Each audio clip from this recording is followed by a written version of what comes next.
situation was dealing with outside of looking up on the board.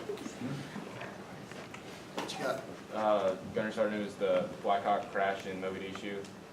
All right, some of the things I want you all to think about when I'm going over this class is how everything sounded, the tone of everyone's voice, the rate that they were talking at, the noise in the background. I want you to think about some of those things. So, leading into that, good afternoon. My name is Gunner Sergeant Browning. I'll be giving you a class on radio communications. I'm not sure what's So, who knows what kind of ship that is?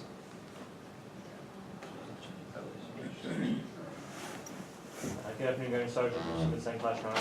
It's an LHA. LHA? Everyone agree? Who disagrees? Good afternoon, Gunner Sergeant. LHD. What's this? that? What is it? AAP, Gunner Sergeant. Next slide. So overview, some of the things we're going to go over. Call signs. We'll also talk about one of the basic ways you go into actually communicating when you're talking to someone.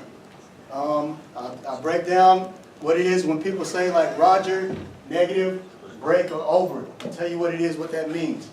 And then we'll go into how to give a radio check and why they're important. And then lastly, I'll talk about how to close out a good radio communications when you're going through and you're actually talking to somebody. So, going into call signs. Call signs are given to higher companies, departments, platoons, divisions, squads, or individuals. A call sign is going to pretty much identify to someone specifically, so you know specifically who it is that you're talking to. They also are going to be able to help you identify who friendly forces are and keep your identity secret. Why would we want to keep your identity secret?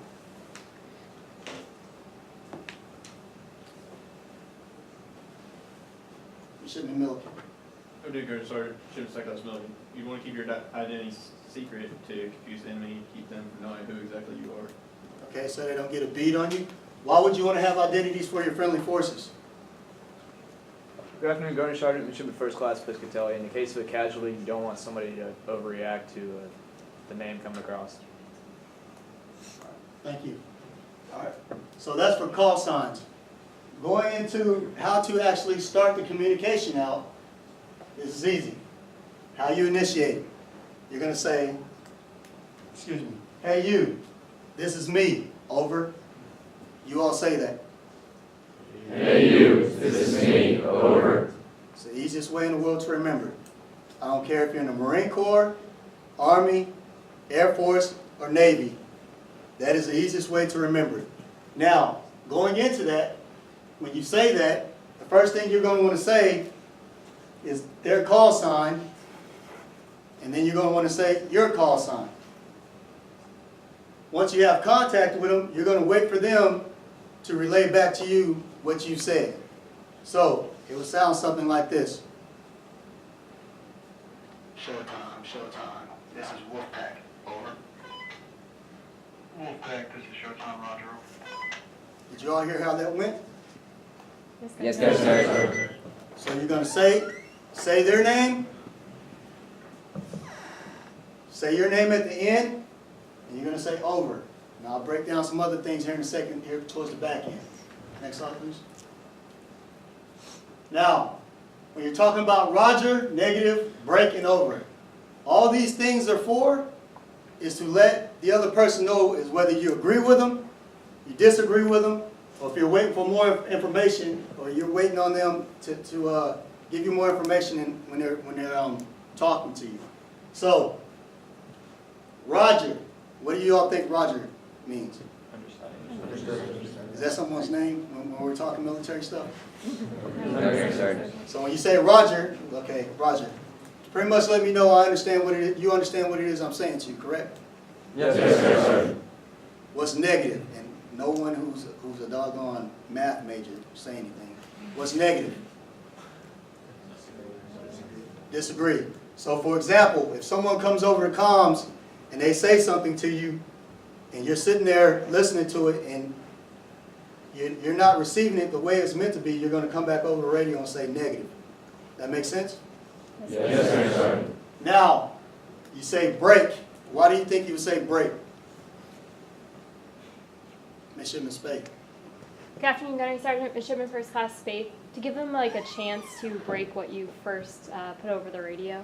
To receive it a little bit? Yes, Gunnery Sergeant. Okay, that's one reason. Anybody got anything else? Good afternoon, Gunnery Sergeant, Midshipman First Class Mills. Give multiple commands. There's like different sentences. Got a whole bunch of stuff? Okay.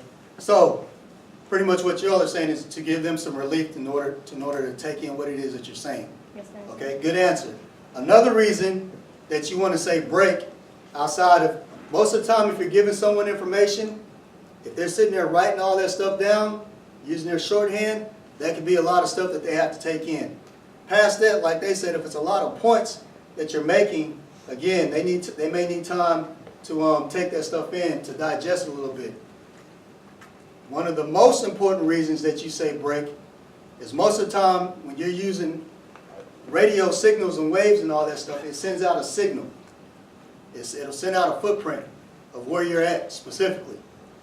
So usually we'll talk in short bursts, and then we'll say break, which means I'm gonna take my hand off the key so it kills that signal. So if someone's out there trying to sweep and find out where I'm at and where I'm talking from, it makes them harder to find me. If I keep it on loud the whole time, it makes it easy. But if the signal's going in and out, it makes it hard for them to track me. Does that make sense? Yes, sir. So I'm gonna give you a few examples of when you use Roger, negative, and break and over. Or actually, over, you'll hear me down the road. So, Showtime, this is Wolfpack, over. Wolfpack, Showtime, Roger, over. Showtime, are you a Philadelphia Eagles fan? Over. Wolfpack, this is Showtime. Absolutely, Roger, over. Roger, Wolfpack out. So you heard him say Roger, you heard him say negative, right? Did y'all hear him say both those instances? So now I will say some things where it may require me to break if I was talking and I didn't want the enemy to pick up on me because I got it on loud the whole time. Showtime. This is Wolfpack. Over. Wolfpack, this is Showtime, Roger, over. Roger. Showtime. At this time, we're sitting in lab at Tally Hall. Break. Receiving a radio communications class. Hot copy. Over. Wolfpack, this is Showtime. Copy all. Over. Roger. Wolfpack out. So y'all hear how that exchange went? Yes, Gunnery Sergeant. So you want to make sure that you're cleared with all of those.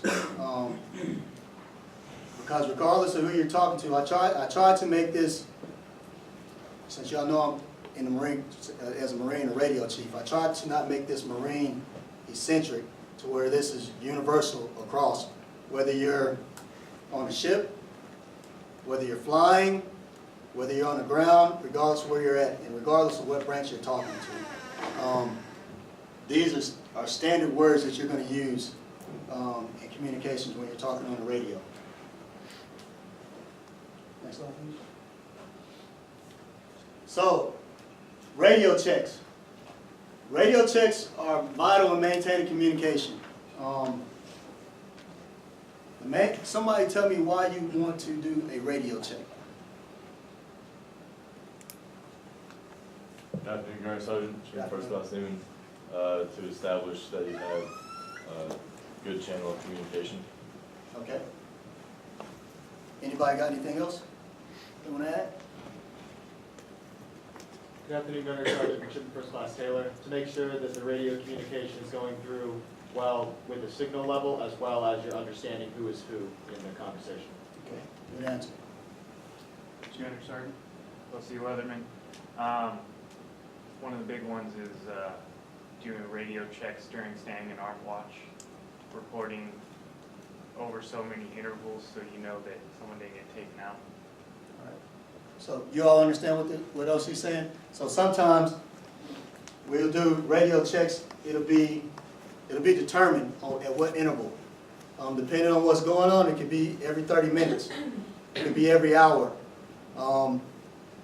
We could wait until you get inserted somewhere, and then at that point, say that at 1500 you'll start your radio checks at every 45 minutes. So that way we can track where that unit or that element is, or if they've run into something. Just like the OC is saying, to whereas if we know at 1600 we're supposed to receive a radio check and we don't get it, we can start looking at where the last place they were at or located, and pretty much look at where it is we may need to go to doggone get them out, or what a situation we might have to address, or what it is that they were getting into, possibly if they ran into something sooner than they might have thought. So that's why you want to do radio checks. That's why we do radio checks on a consistent basis. Also, to make sure that watch does not fall asleep.